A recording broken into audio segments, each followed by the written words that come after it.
So keys on, buttons out. Hey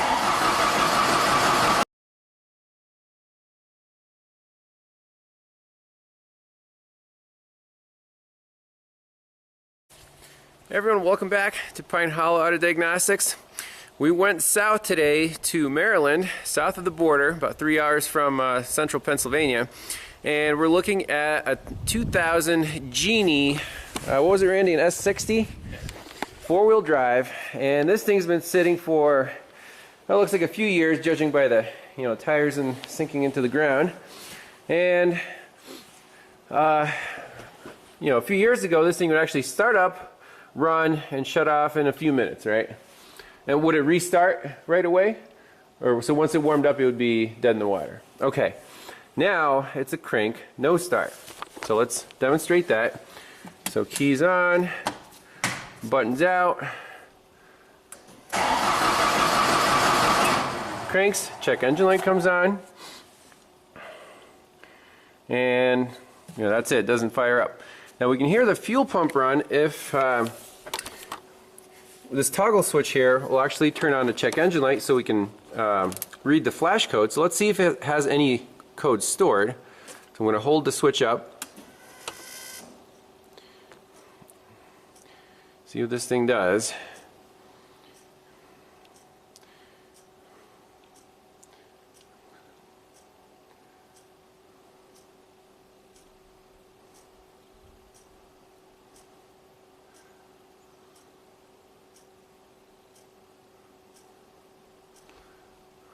So it'll do like a 1 1 pause, 1 1 pause.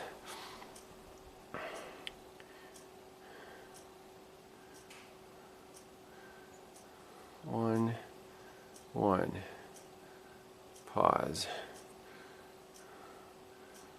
So I think that means we're ready to go. There's no fault code stored. It'll just keep doing that indefinitely. So where do we start? Right at the engine computer, we can check everything. And I want to check, do we have injector pulse? Do we have ignition coil pulse? It is computer controlled, so we definitely need cam and crank signals.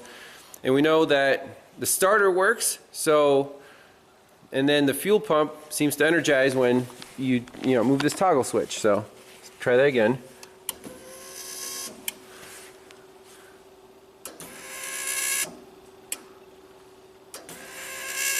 Now I don't know if that is the fuel pump or not. But right here we have start tach, start input. Quick thing to check is number 2 tachometer. That's this little LED right here. So when you crank it, you can see that number 2 flicker and flash. So that's fine. We have a tach input here. Let's go right to the engine computer and check for injector pulse and ignition coil control. Okay, here's the engine diagram. Here is the engine computer. Now this is the older style engine management system with, this is the Ford engine computer. The newer style, if you've seen some of the other videos, there's like a little fuse relay block next to the ECM. But here we just have 3 separate relays on the wall there. So we have to use this diagram. And you can see it's already marked up from previous case studies, which is convenient. Right now we just want to see powers, grounds, and controls of the fuel injectors and this ignition coil right here. So right at the ECM, we're connected to, on channel 1, ignition coil number 2, that's slot Y1, the tan and orange wire, which is right here, ignition coil 2, and then injector number 1 is S3 tan wire. So channel 1, tan orange, channel 2, tan wire, poke a little hole, and so we should get a nice good signal. Scope ground, always on the battery for reliable testing. So let's crank it over and see if we get any signals. Okay, so let's see here. So key is on. So I'm just going to hit the starter switch and look at the screen. Okay, so we did get a power feed. That's good. So I'm going to crank it. Excellent. We're already on the right track. So we do have a good power feed to our ignition coil and our injector. However, you see absolutely no pulsing of either the coil or the injector. So we have no spark and no fuel control or injector control. That's excellent. That's already, eliminates a lot of things. So we know the power feeds are good. It's just this computer, for some reason, is not pulsing these coils. Now, what's the next thing? Check the camshaft and crankshaft position sensor signals and see what they look like. But we didn't get any trouble codes, so they might be there or they might not. Alright, so we got 2 more channels on the engine computer. Channel 3 is crankshaft position sensor on pin G1. It's a dark blue wire. So there's our crankshaft position sensor right there. It's actually has a floating ground, but we're just on one of the wires, so we should still see a signal. Right there, pin G1. And then the camshaft position sensor, you can see it's actually, one side of it's tied to a main ground, and the other one is the signal. It comes up here to J1. That's a dark blue and orange wire. That's the yellow channel. Right there, dark blue, orange. So we're going to do the same check, 4 channels, crank it over and see if we have any signals. Alright, we got 4 channels rolling. Here's the moment of truth. I don't see anything at all. No cam, no crank. Let's zoom in with our window.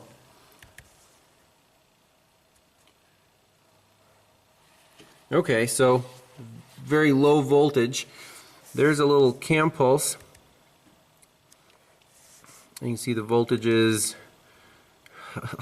less than 1 volt. Okay, and our crank sensor, yeah, it's there, but also very low amplitude. We can measure across the crank sensor just to verify the full amplitude of the signal, but right now it's between 2.5 and about 4 volts. So you see the delta there is 1.4. Yeah, that I'd like to see more like a 3 or 4 volt wave.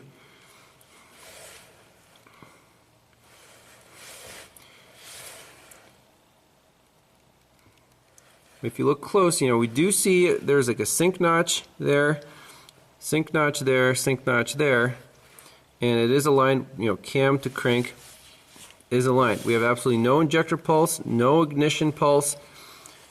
Everything's getting good power.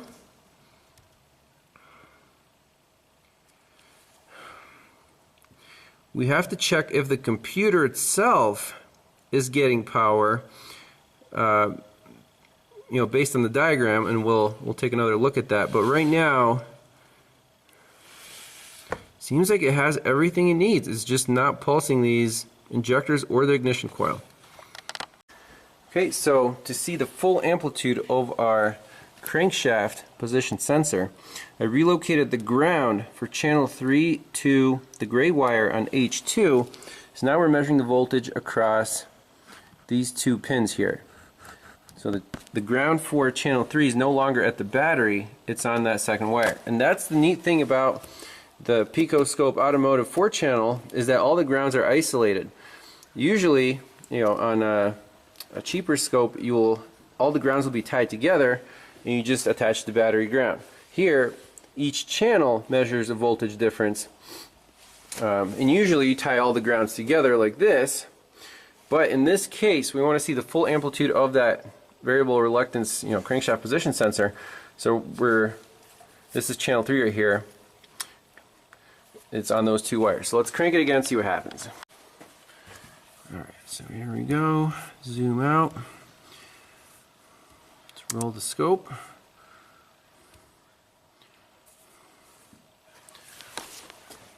And keys on. Crank it.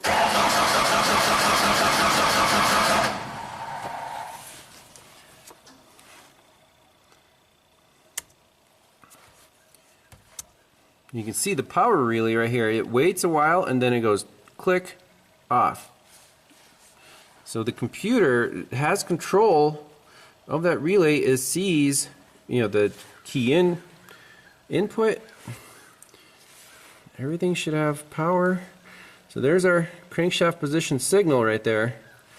I still don't like the amplitude. It's only 1.3 volts. Compared to the cam, which is about 1.7 volts, but the key to starting here is this crankshaft position sensor. And if what it used to do before, it would kind of start, warm up, and then die and not restart. That's kind of I'm suspicious of this sensor. I don't like this amplitude. So what we could do is measure the resistance of that sensor compared to a spec. And the owner said he has a spare engine. Is that right, Randy? Now I wonder if that has the crankshaft position sensor still on it. Unlikely. We tried to get it off and it broke. Oh no. Okay, so that's out of the question. Let's see if we can somehow amplify the signal or see where the sensor lives, move it around, maybe try to get it closer to the flywheel. I just want to prove that that's the actual issue. Well, it's interesting we didn't see any signal when we relocated this ground. That's because it's actually just the ground. So test light from battery positive, you touch this lead, you get a bright light. So that's just a signal return wire. I don't know why they routed it separately. So the signal wire, we see a bias voltage of like 4 volts, and then the crankshaft position sensor voltage rides over top of that. But it's very low amplitude. Anything lower than 2 volts I'm very suspicious of. So let's find this sensor, see where it lives, and I don't know if there's any variables there. We need to do a visual inspection. So next check is to measure the resistance across the crankshaft position sensor, so the green and the black leads here. And we have 164 kiloohms. Now that seems like it's way too high. Make sure there's no voltage on that wire so we can do a proper resistance measurement. About 165 kiloohms. We're looking for maybe 1 to 5 kiloohms. So I think that sensor's failing. It's not putting out a very good signal. Let's measure the resistance across the camshaft position sensor, since we're basically right here. Just move the lead over to the yellow channel. There we go. That one's like 316 ohms. That's reasonable. So we can write 316 ohms. But the CKP is around 163 kiloohms. Very cool. Now again, this isn't foolproof, but it's kind of a rule of thumb. Are we chasing the right sensor? This is like almost the same reading, but you have to keep in mind there's a K right there. Kiloohms means thousands of ohms, so 164,000 ohms. The other one is 0.3 kiloohms or 300 ohms. See the outer range? Yep, 315 ohms. So let's what do we do now? Let's look up some specs. Alright, so before going too far down this crankshaft position sensor rabbit hole, we want to be 100% that our powers and grounds at the computer are all there and all working. So right now I'm checking this red wire right here with a test light. That's position, let's see here, K1, which is right here, and that power comes from the load side of this power relay, and that actually powers up our fuel injector. So the fuel injectors are getting power. That's good. We want to make sure the computer is also getting power. So go ahead and just hit that crank switch. Yep. Okay. And click. Okay, perfect. So that power is good. Are there any other powers here? Yes, there is a yellow wire coming, this is keep alive power. And that's on pin F2. So it's going to be F2 right here. Let's get a probe on that, make sure that is powered up. And even with the key off, we have power on this yellow wire. That's fantastic. You want the key off? You can turn the key off, yeah. That should stay on all the time. That's our keep alive constant battery power. So let's see here, B+, and that's key on. So B+ should feed these relays and the keep alive power there. That's great. And we could do one more check for the fuel pump. This fuel pump relay, what controls that? That would be pin 86. It goes to fuel pump relay control. That's on P3, light blue and orange wire. Let's get a test light on there and see if it's grounded when we're cranking. Alright, so now we have the voltmeter on the control wire for the fuel pump relay. Now this relay should be turned on when either we're cranking or the engine sees an RPM signal. Now, go ahead and crank it for like 2 seconds. We see a power on there, and click, it shuts off. What that means is we're getting power to the control side of the relay, but the computer is not grounding it because it's not seeing any RPM signal, and it's saying that we don't need the fuel pump, which is pretty crazy. So anything else here that we're missing? Self-test input, starter lockout. It's not locking out the starter. The starter spins fine.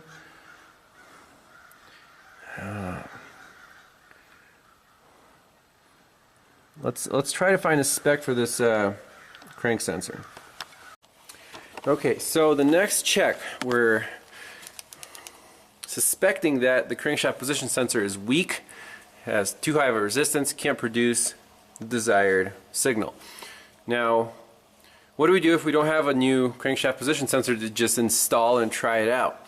Well, I want to try, this isn't foolproof, but basically crank the engine over, and while everything's energized, just tap the crankshaft position sensor signal wire with a test light to try to pull it up or pull it down and see if we can make this coil or the injector fire, just to verify that the computer itself has that capability. It's kind of a not a 100% test, but if the computer does respond, then we'll be more confident in calling this crankshaft position sensor. A test light from battery positive. Let's try battery positive first. I'm just going to tap it right here on this green wire, and we'll see what happens. We'll have the scope rolling to see if there's any response on the ignition or the injector controls.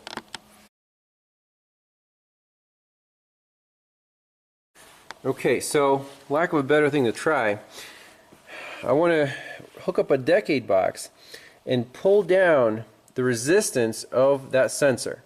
So we had 300 kilo ohms.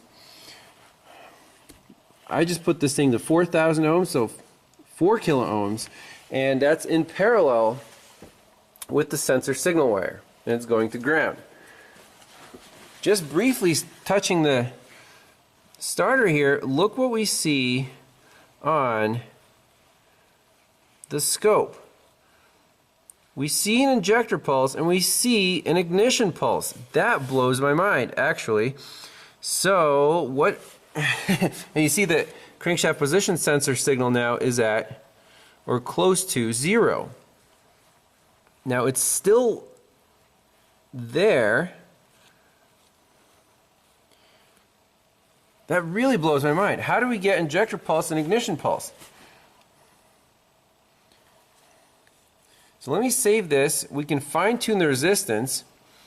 Let's bump up the scale on our green channel, because, I mean, right now I'm calling that sensor. There's no question, because the computer can control the ignition coil there.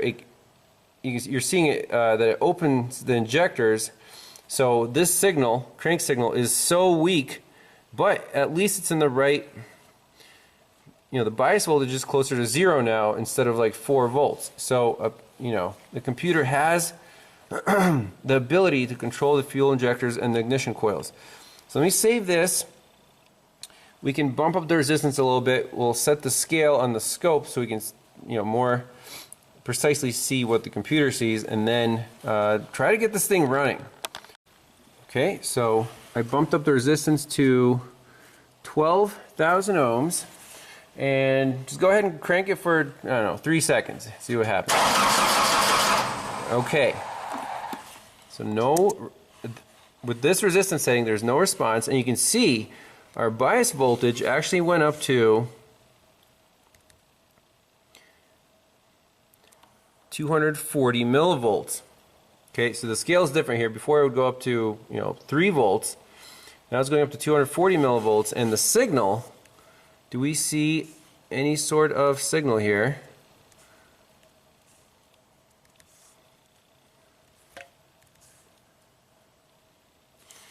We would need to put a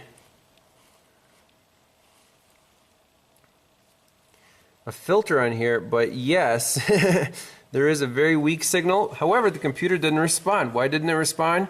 Because our resistance is too high. So let's drop it down to, well, let's see, 6 kilo ohms. And let's try this again. Okay, go ahead, crank it for 2 seconds. All right. Interesting.